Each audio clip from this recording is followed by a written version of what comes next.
अगर आप लोग हमारे चैनल पर नए हैं तो प्लीज चैनल को सब्सक्राइब करो और ऐसे कार्टून की वीडियो देखने के लिए बेल आइकन को ऑन करें। आज मैंने तेरे लिए आलू के पराठे टिफिन में बांधे हैं। माँ, तुमने नितिका और कनिका के लिए भी आलू के पराठे पैक किए हैं ना? तुम जानती हो ना उन्हें तुम्हारे हाथ के पराठे कितने पसंद है। हाँ हाँ, अच्छे से जानती हूँ, और ये भी जानती हूँ उनको बांध कर नहीं दूंगी तो तू भी नहीं खाएगी। फिर सांझ अपना टिफिन लेकर स्कूल के लिए चली गई, जहाँ पहुँचकर उसकी सहेलियाँ उससे कहती हैं, अब आ रही है तू? तुझे पता है तेरे कारण हम दोनों भी 0 पीरियड में ग्राउंड में नहीं खेल पाए। अरे अरे गुस्सा ना हो, मैं तो तुम दोनों के पीछे ही लेट हुई। अच्छा, वो कैसे भला? ये देखो आलू के पराठे, बस इन्हीं की वजह से देर हो गई। अरे वाह, आंटी के हाथ के आलू के पराठे, आज तो मजा आ जाएगा। सांझ गरीब घर की लड़की थी और नितिका और कनिका अमीर घर की, लेकिन उन तीनों की दोस्ती बड़ी गहरी थी। लेकिन अमीर गरीब की ये दोस्ती स्कूल के और बच्चों को पसंद नहीं आती थी। नितिका, कनिका, तुम दोनों का खुद का कोई स्टैंडर्ड नहीं है क्या? तुम दोनों ने खुद भूल जाती हो कि तुम दोनों इस गरीब के साथ खाना खा रही हो। चुप कर नेहा, तुझसे किसी ने कोई राय नहीं मांगी, समझी? और बात रही हमारी और सांझ की दोस्ती की, तो किसी को भी हमारे फट्टे में टांग अड़ाने की कोई जरूरत नहीं है। चलो अब निकलो यहाँ से। उन तीनों की दोस्ती बड़ी गहरी थी। कोई कुछ बोलता तो नितिका और कनिका उन्हें अच्छे से सुनाते। ऐसे कुछ दिन बीत जाते हैं। फिर एक रोज स्कूल की छुट्टी के समय, मैं कुछ नहीं जानती सांझ, तू पिछली बार भी मेरे जन्मदिन में नहीं आई थी, और कल तो वैसे भी संडे है, स्कूल की छुट्टी है तो तुझे तो आना ही पड़ेगा। और अगर तुम नहीं आई ना तो देख लेना, फिर मैं तुझसे कभी भी बात नहीं करूंगी। हाँ अच्छा बाबा, ठीक है, मैं आऊंगी। तू तो बस बात बात पर नाराज होने की बात करती है। अगले दिन सांझ कनिका के जन्मदिन के लिए तैयार होती है तो सांझ की माँ उसके पास आती है। ये लो सांझ, ये बेसन के लड्डू ले जाकर कनिका को दे देना। उसे मेरे हाथ के बेसन के लड्डू बहुत पसंद है ना? वाह माँ, तुमने इसके लिए बेसन के लड्डू बनाए हैं? वो जब देखेगी तो बहुत खुश होगी। अच्छा माँ, वैसे मेरे कपड़े तो ठीक लग रहे हैं ना? हाँ मेरी बच्ची, तू और तेरे कपड़े दोनों ही सुंदर लग रहे हैं। अच्छा माँ, मैं चलती हूँ, शाम को समय पर लौट आऊंगी। शाम को सांझ उनके घर चली जाती है, जहाँ और भी बहुत सारे मेहमान आए हुए थे, जो कनिका के लिए बहुत अच्छे कपड़े और तोहफे लेकर आए थे, और सभी बहुत अच्छे अच्छे कपड़े पहन कर आए थे।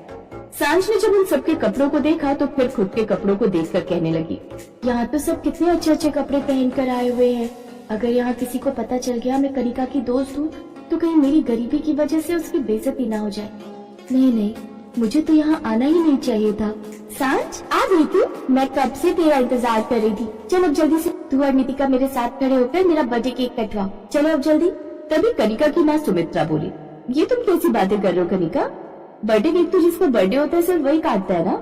और अगर तुम चाहो तो नितिका के साथ केक कटवा सकती हो, तो फिर सांझ भी मेरे साथ केक काट सकती है ना? चलो अब तुम दोनों मेरे साथ चाकू को हाथ लगाओ। फिर वो तीनों मिलकर केक काटती हैं। सांझ गरीब घर की थी, इसलिए कनिका और नितिका के माता पिता उसे खास पसंद नहीं करते थे। केक काटने के बाद सुमित्रा और नितिका की माँ मेघा कनिका और नितिका को अपने साथ कमरे में लेकर जाती है।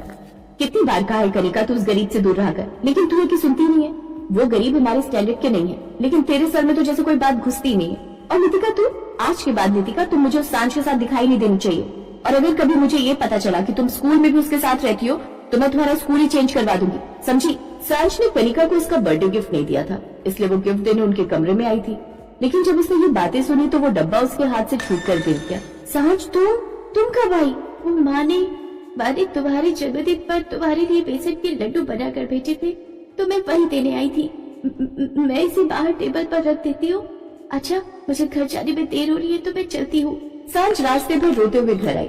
घर आकर उसने अपने आंसू छिपा लिए, लेकिन वो ये बात भी अच्छे से जानती थी कि उसकी दोनों सहेलियां उससे बात करना कभी नहीं छोड़ेगी, और अगर उसने ऐसा किया तो उनके घर वाले उनका स्कूल छुड़वा देंगे, और वो ऐसा नहीं चाहती थी। कुछ दिनों बाद उसने अपने माता पिता से कहकर वो स्कूल चेंज करवा लिया कि वो उसको काफी दूर पड़ता है। स्कूल बदलने के बाद अब वो कभी उनके घर भी नहीं गई। उन दोनों के घर वालों ने भी कभी उन दोनों को सांझ से मिलने नहीं जाने दिया। ऐसे ही समय बीता और अब वो सब बड़ी हो गई। एक रोज नितिका और कनिका मॉल से शॉपिंग करके लौट रही थी तो अचानक से कोई बड़ी गाड़ी उनकी गाड़ी को टक्कर मारकर चली गई। उन दोनों के सर पर चोट आई और वो वहीं बेहोश हो गई, लेकिन कोई भी उनकी मदद के लिए नहीं आया। जैसे तैसे सांझ ने उन्हें अस्पताल पहुंचाया। देखिए, इन दोनों का खून काफी महंगा है, इसीलिए हमें इन्हें खून चढ़ाना होगा, और हमें इन दोनों के लिए O पॉजिटिव खून चाहिए ही होगा। मेरा ब्लड ग्रुप O पॉजिटिव है, मैं उन दोनों को खून दे सकती हूँ। तभी नर्स वहाँ आती है। सर, हमें ब्लड के साथ साथ लीवर डोनर की भी जरूरत होगी, क्योंकि उस एक्सीडेंट में ब्लड के साथ साथ एक लड़की का लीवर भी डैमेज हो गया है। ओह गॉड, आप जल्दी से हमारे साथ चलिए ब्लड डोनेशन के लिए। और नर्स, तुम जल्दी से दोनों लड़कियों के घर वालों को इन्फॉर्म कर दो। कुछ समय बाद उनके घर वाले वहाँ आ जाते हैं और खूब रो रहे होते हैं। डॉक्टर के ऑपरेशन थिएटर से बाहर आते ही, डॉक्टर साहब मेरी बेटी कैसी है? और मेरी बेटी कैसी है डॉक्टर? अब वो दोनों बिल्कुल ठीक है, लेकिन आपको तो उस लड़की का शुक्रिया अदा करना चाहिए। इसकी वजह से ही आपकी बेटी की जान बची है। अपने खून के साथ अपना लिवर भी कनिका को दान किया उसने। उन दोनों के घर वालों को जब पता चलता है कि वो लड़की और कोई नहीं बल्कि सांझ है तो वो शर्मिंदा हो जाते हैं। सांझ? तुम वही सांझ हो ना जिसे हम अपने घर भी नहीं आने देती थी। उस रोज तुमने हमारी बातें सुन ली, जिसके बाद तुमने खुद ही उस स्कूल से अपना नाम कटवा दिया। हमारी वजह से तुम तीनों अलग हो गई, लेकिन उसके बाद भी तुमने अपनी दोस्ती पर जरा भी आंच नहीं आने दी। इतने सालों बाद भी तुमने अपनी दोस्ती को कितने अच्छे से निभाया। हाँ बेटा, मुझे भी माफ कर दे, हमने भी तुम्हारे साथ कितना गलत किया। मुझे आप लोगों से कोई शिकायत नहीं है, आप तो बस अपने बच्चों का भला ही सोच रही थी, लेकिन मेरी दोस्ती उनके लिए बिल्कुल भी कम नहीं हुई। सालों बाद भी मेरे मन में उनके लिए उतना ही प्यार है जितना आज से कई साल पहले था। कुछ दिन बाद जब वो दोनों होश में आती हैं तो उन दोनों को सारी बात पता चलती है, तो वो सांझ को अपने पास देखकर बहुत खुश होती हैं। अब तीनों सहेलियां फिर से एक साथ हो जाती हैं और एक दूसरे के साथ बहुत खुश रहती हैं।